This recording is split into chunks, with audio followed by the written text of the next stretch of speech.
Bom dia, povo de Deus, tudo bem com vocês? Espero que sim. Hoje, quarta-feira, dia 4 de dezembro, meu povo. Imagina 24, um dia de Natal. Minha gente, como é bom poder trazer a palavra do Senhor. Eu dou muitas graças, eu glorifico Jesus Cristo, eu glorifico Deus Pai Todo-Poderoso pela oportunidade de poder trazer a palavra que foi deixada. Minha gente, se as pessoas se interessassem pela Bíblia, minha gente, é melhor que qualquer série de ficção que você vai encontrar na sua vida. Você não vai ver outra. É mais interessante do que a Bíblia, minha gente. Você não vai encontrar, porque ainda é muito mais interessante, porque é verdadeira. E é a história do nosso Criador, do nosso Deus, do nosso Redentor. Como é bom, como é maravilhoso na minha vida. Eu dou graças a nosso Deus por poder trazer. E você que nunca me viu, não me conhece, quem é esta mulher na fila do pão? Não importa, minha gente, eu sou apenas alguém que quer deixar estas palavras aqui nesta rede social, e aí algum dia, quando alguém precisar, vai encontrar. Quando buscar Deus e for necessário algo que esta pessoa precise, seja através desta palavra ou de outra pessoa, não importa, desde que chegue a palavra. Minha gente, vamos para a leitura de hoje. Evangelho explicado do dia. Lembrando que este é um canal de estudos, gente, mais de aprofundamento, tá? Não vai ser uma simples explicação superficial, mas vamos tentar entender melhor como as coisas aconteceram, o porquê deste plano, o porquê que Jesus Cristo não fez nada da cabeça dele. Ele foi totalmente obediente ao Pai, ele foi totalmente submisso ao plano de Deus Pai Todo-Poderoso, o príncipe que virou rei pela sua submissão, príncipe da paz que virou rei, né? Que ressuscitou. Então, minha gente, hoje, na leitura do profeta Isaías, nós vamos ler a profecia, tá? Que ele falou. Vamos lá. Jesus Cristo não era qualquer rei, não era qualquer ser humano comum, né, minha gente? Jesus Cristo ele tinha as mesmas características humanas, porém, na mais perfeita evolução possível, as características boas, né? Além dele pensar, ele não veio só reinar, ele só não veio ensinar, ele veio com toda a sua humildade, sua preocupação e um coração gigantesco, empático, né? Vamos lá então. Lá na leitura de Isaías, diz o seguinte, pega lá sua Bíblia, capítulo 25, versículo do 6 ao 10. Naquele dia, versículo 6, o Senhor dos exércitos dará neste monte para todos os povos um banquete de ricas iguarias, regado com vinho puro, servido de pratos deliciosos e dos mais finos vinhos. Ele removerá neste monte a ponta da cadeia que ligava todos os povos, a teia em que tinha envolvido todas as nações. O Senhor Deus eliminará para sempre a morte e enxugará as lágrimas de todas as faces e acabará com a desonra do seu povo em toda a terra. O Senhor o disse, naquele dia se dirá, este é o nosso Deus, esperamos nele até que nos salvou. Este é o Senhor, nele temos confiado. Vamos alegrar-nos e exultar por nos ter salvo. E a mão do Senhor repousará sobre este monte. Palavra do Senhor. Então, minha gente, em algumas Bíblias está um pouco diferente, tá? E pode que esteja escrito assim, como tem Bíblias, várias tem, algumas são diferentes. Mas, por exemplo, assim, eu tenho uma Bíblia que diz assim, um banquete de vinhos em contato com sedimentos de coisas gordurosas, cheio de tutanos de vinhos em contato com os sedimentos e livres de impurezas. E no versículo 7, ele destruirá neste monte a face da cobertura acima de todo o povo, e o véu que está estendido sobre todas as nações. O véu que está estendido sobre todas as nações. Então lá naquele dia o Senhor dos Exércitos dará neste monte para todos os povos um banquete.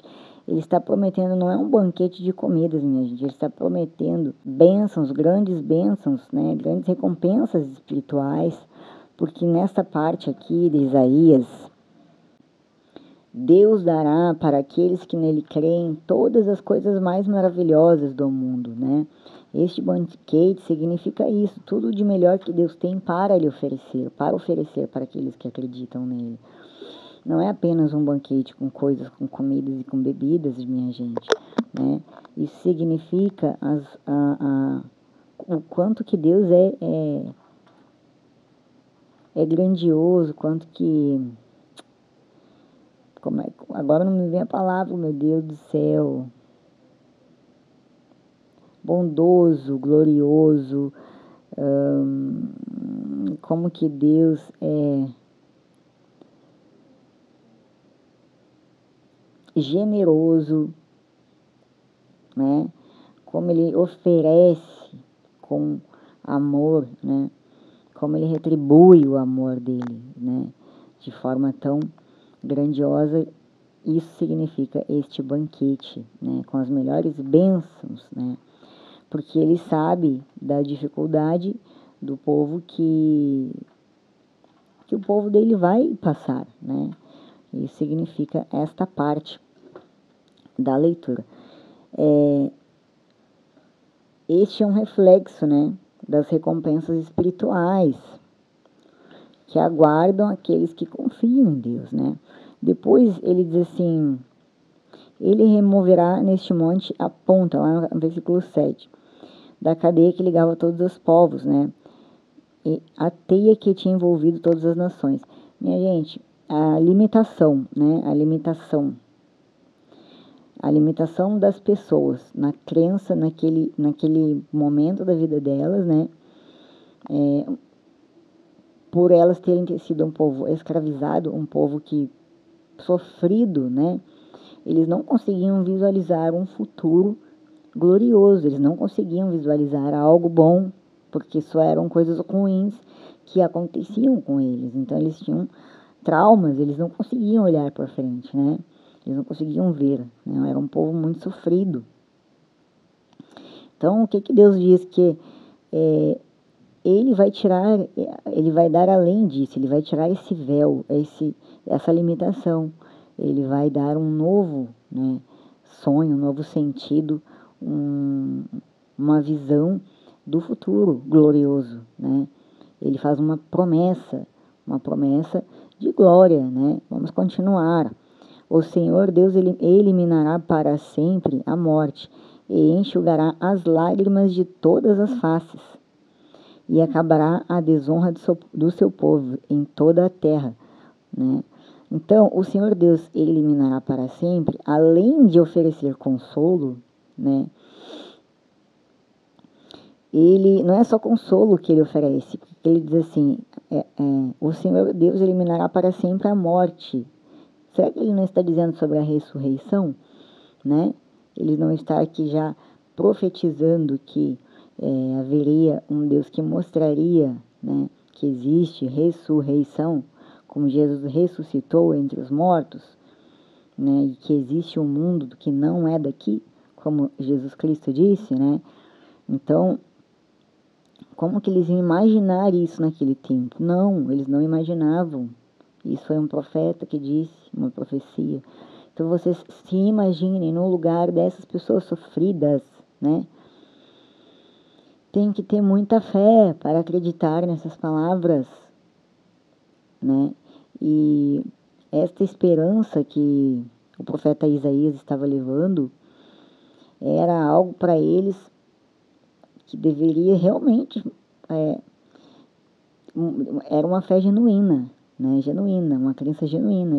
Eles acreditavam, né, que isso fosse acontecer. Eles não sabiam quando.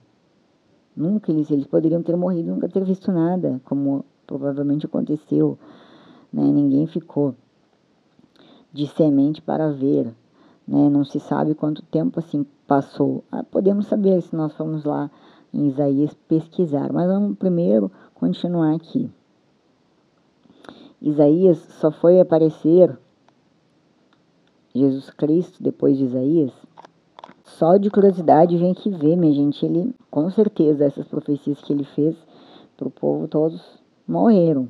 Isaías foi um profeta do século VIII, seu livro é o primeiro dos profetas no cânon português e o primeiro dos profetas posteriores no cânon hebraico. Isaías é vigoroso em sua imaginação poética, ele era um poeta, minha gente, tá?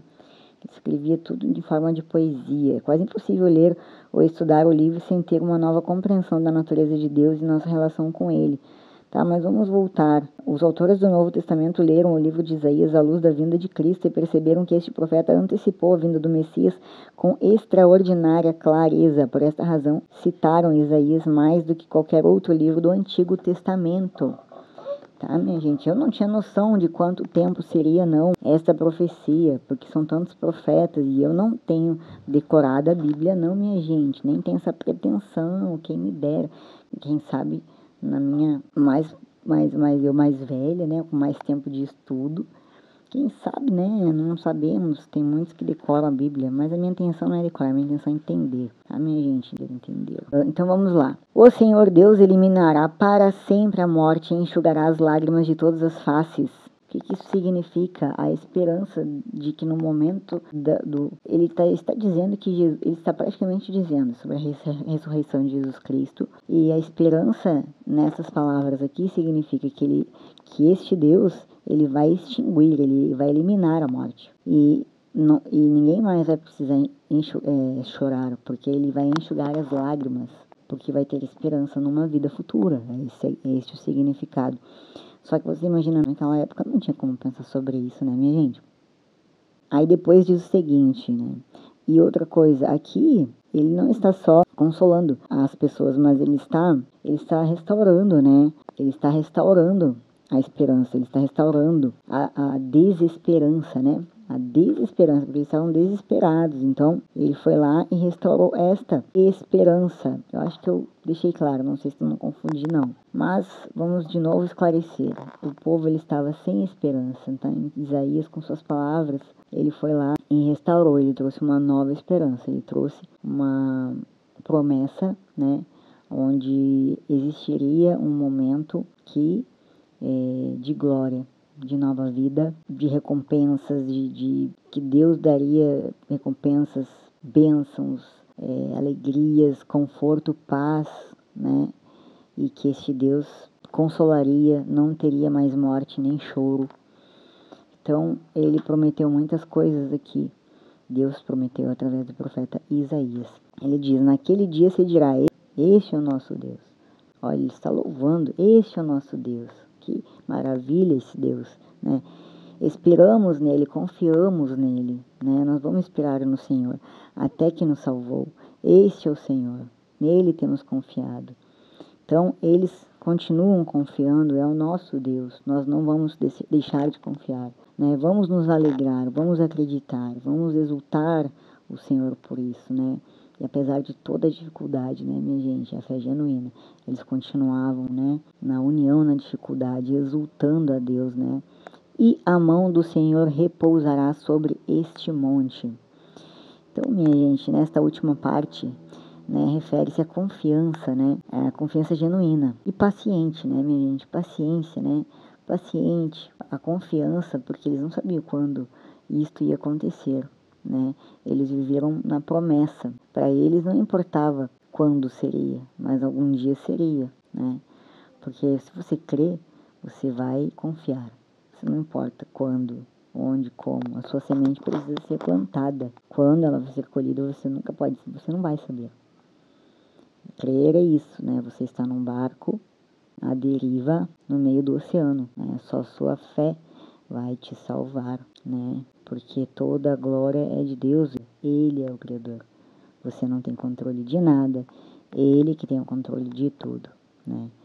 Então vamos para o Evangelho de Mateus, no capítulo 15, e vamos tentar colocar esses dois textos para analisar qual é a mensagem que nos deixa, né, o Evangelho do dia de hoje. Evangelho de Mateus, pegou a sua Bíblia lá no capítulo 15, do versículo 29 ao 37. Proclamação do Evangelho de Jesus Cristo segundo Mateus. Naquele tempo, Jesus foi para as margens do mar da Galileia, subiu a montanha e sentou-se. Numerosas multidões aproximaram-se dele, levando consigo coxos, aleijados, cegos, mudos. Essa parte aqui, minha gente, quando Jesus foi para as margens no mar da Galileia, ele ainda estava em território gentil. Ele tinha acabado de curar a filha da mulher que ele chamou de cachorrinha, minha gente. Imagina hoje no dia de hoje ele seria cancelado por isso, né? E ele seguiu viagem. Mas ele disse que a fé dela, né, ele mandou ela para casa e a filha dela ia ser curada, né? Porque ele deixou claro que ele foi lá para salvar aquele povo perdido, que era o povo judeu, né? O povo escolhido de Deus. Mas a fé da mulher, que era gentia, né, foi tão grande e tão humilde, ela foi tão humilde, né, que ela disse que até as migalhas, né, alimentavam. Então, as migalhas que sobrariam para os escolhidos, ela aceitaria, né. Olha a humildade, minha gente, né, da pessoa, né. Então, vamos continuar, né, para não perder a linha de raciocínio. Então, aqui, nessa parte, ele continua fazendo milagres, né? Então, ele diz, numerosas multidões aproximaram-se dele, levando consigo coxos, aleijados, cegos, mudos e muitos outros doentes. Então, os colocaram aos pés de Jesus e ele os curou. O povo ficou admirado quando viu os mudos falando, os aleijados sendo curados, os coxos andando e os cegos enxergando, e glorificaram o Deus de Israel. Jesus chamou seus discípulos e disse: Tenho compaixão da multidão, porque já faz 3 dias que está comigo e nada tem para comer. Não quero mandá-los embora com fome, para que não desmaiem pelo caminho. Os discípulos disseram: Onde vamos buscar neste deserto tantos pães para saciar tão grande multidão? Jesus perguntou: Quantos pães tendes? Eles responderam: 7 e alguns peixinhos. E Jesus mandou que a multidão se sentasse pelo chão. Depois pegou os 7 pães e os peixes e deu graças. Partiu-os e os dava aos discípulos. E os discípulos às multidões. Todos comeram e ficaram satisfeitos. E encheram 7 cestos com os pedaços que sobraram. Palavra da salvação. Nessa parte aqui, minha gente, eu gostaria de trazer também, né, a alimentação dos 4.000, né? Olha que quantidade de gente, 4.000, e não tinham o que comer. Vocês imaginem vocês lá, minha gente, imagina eu lá no meio do povo, sem o que comer, aquele monte de gente, não ia bater um desespero, minha gente. Vocês imaginem a situação. Imagine a situação, minha gente. Porque quando a gente lê o Evangelho, a gente tem que pensar na situação, minha gente. Não é só ler ou ouvir na missa ou lá na sua igreja, mas se colocar realmente no lugar lá daquela pessoa machucada, daquela pessoa perdida, daquela pessoa desesperançosa, daquela pessoa doente, daquela pessoa sem esperança, que não sabe para onde vai, que não sabe quem segue, que tá lá porque disseram que aquele ser faz milagre, e eles queriam um milagre, eles queriam a cura, eles queriam uma esperança, eles queriam um socorro, né? Ouviram falar de Jesus Cristo e foram atrás de Jesus na esperança, né? Então, minha gente, eu queria só ver aqui para trazer para vocês algo que eu achei super muito interessante, né? Porque eu já vejo, assim, primeiro, quando eu olho para esse evangelho e pesquiso sobre ele, quando eu olho o evangelho, quando eu vejo o evangelho, eu sempre procuro buscar algo que ainda a gente não tenha visto por aquela perspectiva. Geralmente a perspectiva é a mesma pela qual a gente sempre conhece o evangelho, né? O milagre, né? O milagre que Jesus fez. Ele multiplicou pães, ele multiplicou peixes, ele curou doentes. Mas vamos um pouco mais fundo nessa explicação. Minha gente, por isso que eu digo, povo de Deus que acredita, que diz que acredita, que diz que tem fé, que não é na primeira dificuldade que já sai desesperado fazendo outras coisas. Você que está doente, que está aflito, que está temeroso, que está tudo, que está com problemas, que está desesperado, se imagine, né, nessas 4.000 pessoas, 4.000 pessoas, você imagina a situação, você lá, você pensa o seguinte, será que eu vou ser curado, meu Deus? Será que esse homem vai me ajudar? Será que ele é o Messias? Né? Vestido desse jeito, andando assim, né? Que nem uma pessoa que não é rei, que nem uma pessoa humilde, né? Que nem uma pessoa sem nada, sem reinado, sem soldados, sem nada. Será que você acreditaria nele, minha gente? Né? Mas ele fazia milagres e ele era Jesus Cristo, Filho de Deus. Ele estava lá, obediente ao Pai. Ele foi um príncipe que virou rei quando fez o sacrifício. Ele foi lá cumprir todo o planejamento de Deus, não esqueçam disso. Ele foi lá na terra escolhida por Deus, tudo como Deus tinha planejado desde a época de Adão, o Messias tão esperado. Deus em forma humana, com o poder de Deus, Jesus tinha o poder de Deus. Jesus tinha todo o poder de Deus em suas mãos e ele foi obediente. Ele não fez porque ele queria, ele fez porque foi uma ordem do Pai. Não esqueçam disso. Nada do que ele fez foi por vontade própria, mas ele fez tudo o que estava no planejamento dele desde o primeiro momento do milagre no casamento, que ele fez, que ele produziu vinho como milagre, faltou o vinho, ele foi lá por causa do pedido da mãe dele, e ele disse que ainda não havia começado, né, o sacerdócio dele, como Deus havia dito para ele.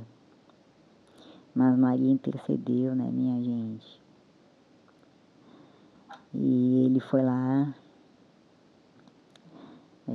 no primeiro milagre. E depois vários milagres ele fez, mostrando o poder que Deus deu para ele. Não esqueçam disso, primeira coisa. Ele foi obediente. Porque muitos pensam assim, ele era Deus, ele era Jesus, ele era filho de Deus, ele era muito mais do que qualquer um de nós. Qualquer um de nós nunca vai conseguir ser igual a Jesus Cristo. Mas Jesus disse, ele mesmo disse, que muitos poderiam ser e fazer mais do que ele. Porém, ele não quis dizer sobre os poderes, né? Mas, né, sobre outras coisas, outras características, obediência, submissão, amor, compaixão, empatia, né? O tamanho do coração que Jesus tinha, Jesus pensou em todos os 4.000 que estavam lá. Como que ele ia mandar embora aquele povo no meio do caminho a morrer? Se ele não fizesse alguma coisa, né? Vocês acham que ele faria qualquer coisa sem perguntar a Deus?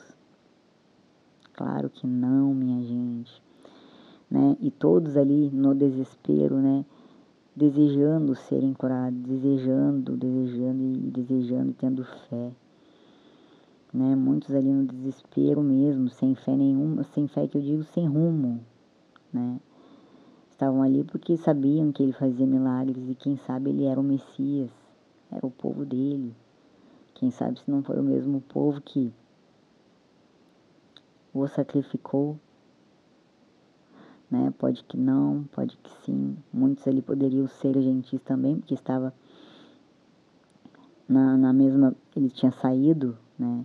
Ele estava no mar da Galileia, perto do mar da Galileia. Então, o livro diz aqui, ó,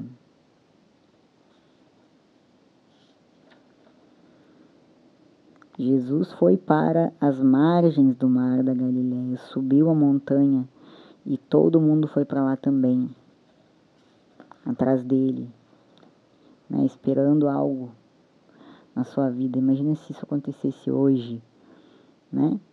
Então, com certeza, minha gente, é muita informação. Eu vou dizer para vocês, eu vou mostrar, eu vou além, né, dessas pequenas coisas que eu gostaria de falar para vocês, para se colocarem no lugar. Ai, como é importante se colocar no lugar do povo que estava lá e de Jesus Cristo também, né? Vocês imaginem a responsabilidade, né? O tamanho da responsabilidade. E ele, com o poder que tinha, ele poderia fazer o que ele quisesse, minha gente. Mas ele não, ele foi humilde o tempo, ele foi o santo mais perfeito em todas as questões, todos os quesitos. Então, assim, a homilia do padre, de um outro padre, que eu achei interessantíssimo, que diz assim, que eu gostaria muito de trazer para vocês, né? Que eu achei demais de interessante. E diz o seguinte, ele diz que as multidões se aproximaram dele, levando consigo coxos, aleijados, né? Coxos, aleijados, cegos e mudos. Somos nós. Nós somos coxos, aleijados, cegos e mudos. Somos nós essa multidão carente. Hoje, nesta época, mais carente ainda. No sentido genuíno da palavra, estéreos. Aquele que carece de algo, que tem necessidade de alguma coisa. Nós somos essa multidão, somos esses carentes de uma vida plena, né? Como que nós não vamos ver isso hoje? Hoje todo mundo está doente de tudo, minha gente. A depressão. O que é a depressão se não é uma carência extrema? Solidão, né? Por quê? Tá? Agora vocês vão ouvir o que esse padre glorioso disse aqui, né? Acho que essa explicação é tão maravilhosa. Nós somos essa multidão, somos esses carentes de uma vida plena, somos cheios de imperfeições que só o Redentor pode curar. O Evangelho fala de 4 imperfeições, né? Kolos, kilos, tiflos e kofos. 4 palavras bem parecidas.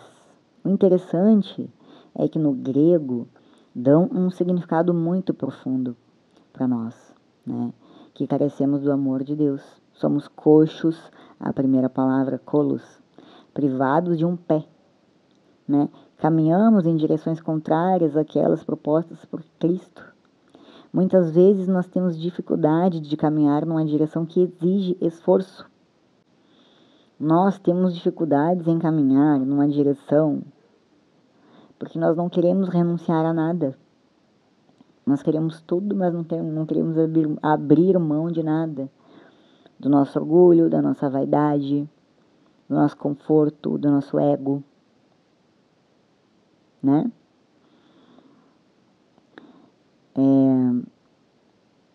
Nós não queremos renunciar, nós não queremos nos esforçar, nós não queremos crer, nós queremos nos... Eu vou dizer bem para vocês o seguinte, né? Porque o ser humano ele tem a mania de se achar um pobre coitado, né? De se vitimizar, em vez de buscar força e fé em Deus. Eu sei que isso falar é fácil, pode que vocês digam isso, né? Mas todo mundo passa por dificuldades, pequenas ou grandes, né? Mas o que seríamos se não tivesse Jesus Cristo? Imagina, antes, quando na época de Isaías que não tinha, que tinha só os profetas, que Deus falava através deles e eles já tinham a fé genuína, tá? Esse povo hoje em dia não existe mais. Porque mesmo Jesus tendo vindo na terra, tendo deixado tudo escrito, o povo não quer saber, né? Então, caminhamos em direções contrárias àquelas propostas por Cristo, né? Muitas vezes nós temos dificuldade de caminhar numa direção que exige esforço e renúncia, optamos por outros caminhos, nos desviamos dos caminhos do Senhor, tá? Por besteiras, por coisas fúteis, tolas. Nós somos aleijados, na verdade a tradução é encurvado, né? Voltamos para o nosso próprio umbigo, para o nosso egoísmo, para o nosso mundinho, a nossa visão reduzida de vida, né? Aquele lençol que está lá em Isaías, né? Ele ainda existe, né? Deus já tirou, Deus já mostrou, Deus já cumpriu a promessa. O problema não é o Deus, não é Jesus Cristo, o problema é o ser humano mesmo, que não quer, ele quer o mundo, né? Então, a nossa visão reduzida da vida, elas vão contrárias à grandeza de Deus e suas manifestações, né? O povo não quer saber de Deus, ele é cancelado. Hoje em dia, quem quer saber de Deus é cancelado. É cancelado. Ah, é o crente, ah, lá vem ela falar de Deus. Lá vem ele falar de Deus, né? É sempre isso. Sempre essa desculpa, né? Então, continuando aqui o tema, ele diz o seguinte, né? Que a gente olha para o nosso umbigo, nosso egoísmo, né? Que a gente não quer aceitar, né, os comandos de Deus, como Jesus aceitou. Ele virou o rei, minha gente, porque Deus deu a glória para ele nos céus, porque ele fez o sacrifício. Ele obedeceu, ele foi obediente. Vocês acham que ele não sofreu? Claro que ele sofreu, minha gente. Ele era humano também. Assim como nós sofremos. E a gente tem que entender que essa vida é uma passagem, né? O sofrimento, ele faz parte. Ele não tem como ele não fazer parte, né? Se você não sofre por causa de alguma coisa, você está errado. Você está errado em alguma coisa. Você está com algum problema. Você está com ou egoísmo demais, egocentrismo demais. Você está pegado no mundo, tá? Então, muitas vezes, tá? A gente só está assim, encurvado, olhando só para nós mesmos, voltado só para nós mesmos. Ele diz assim, somos cegos, somos incapazes de uma visão que supera o nosso alcance muito limitado. Somos momentâneos, somos circunscritos, nosso raio de visão muitas vezes não passa dos nossos grupos, das nossas comunidades, né? Do nosso mundinho medíocre, é o que ele está dizendo. Somos mudos, na verdade somos mudos porque somos surdos, não temos o que dizer porque não queremos ouvir, né? E ainda quando se fala hoje em dia, não sabe o que se fala, né? Não, coisas fúteis, coisas que não vão te agregar em nada, né? O mundo hoje está assim, né? Surdos à voz de Deus que nos orienta continuamente através das pregações dos profetas, do Velho Testamento, do Antigo Testamento, do Novo, né? De Jesus Cristo, dos padres, dos pastores, das pessoas que querem pregar, dos sermões, dos engajados na causa de Jesus Cristo, não querem ouvir. Tem pessoas que são assim. E porque não ouvimos, muitos de nós estamos dentro da igreja, estamos dentro dos lugares. E não ouvimos pela nossa arrogância de achar que sabemos mais ou que não precisamos, né? Existe isso e muito. Quantos você conhece, né? Não ouvimos, perdemos a vocação de sermos comunicadores de Deus. Só podemos fazer como aquela multidão de imperfeitos, colocar-nos aos pés de Jesus para sermos curados de tudo isso, para nos tornar o povo de Deus. Humildade, minha gente, pedir, implorar, tirar essa carência do coração, esse sofrimento. Todo aquele que crê sempre vai ter essa carência, porque essa carência ela já está incumbida dentro do nosso ser, para que nós procuremos Cristo, procuremos Deus dentro de nós, tá?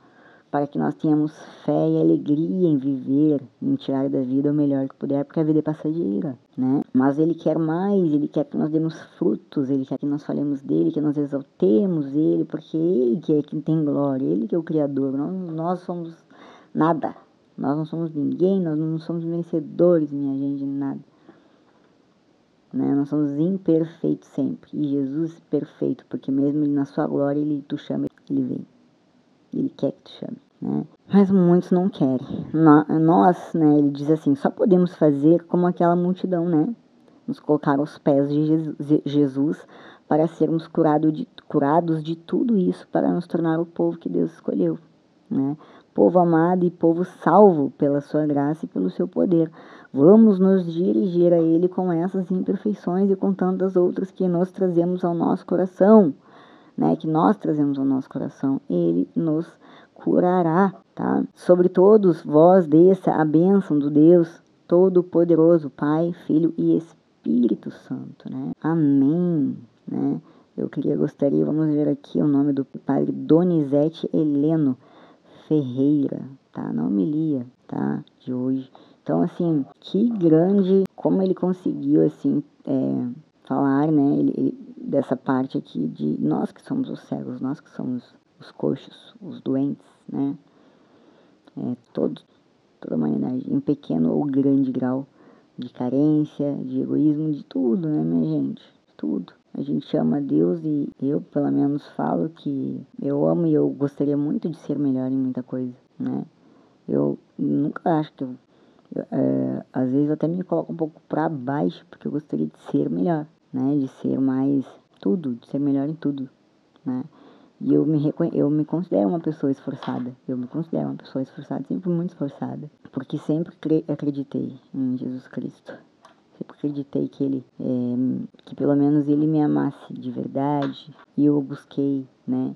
Essa carência sempre existiu e sempre vai existir de alguma forma grande ou pequena, né? Mas Ele sempre está lá. Ele está aqui, Ele está comigo, Ele está com você, Ele está do seu lado. Então, é claro que nós não somos merecedores, né? Nós não somos merecedores de nada. Mas Ele nos espera. Ele espera porque Ele nos ama. O amor dele não tem limites, né? Nós temos limites. O amor dele não tem, né? Esses coxos, esses cegos, quando foram buscar Ele, não pensavam, né? Não glorificaram, né? Assim, como deveriam, né? O poder, né? Que Ele tinha. Quem sabe se Ele tivesse todo de ouro, vestido, sentado num cavalo branco, cheio de prata de soldado. Quem sabe assim. Porque é assim que o ser humano pensa, né?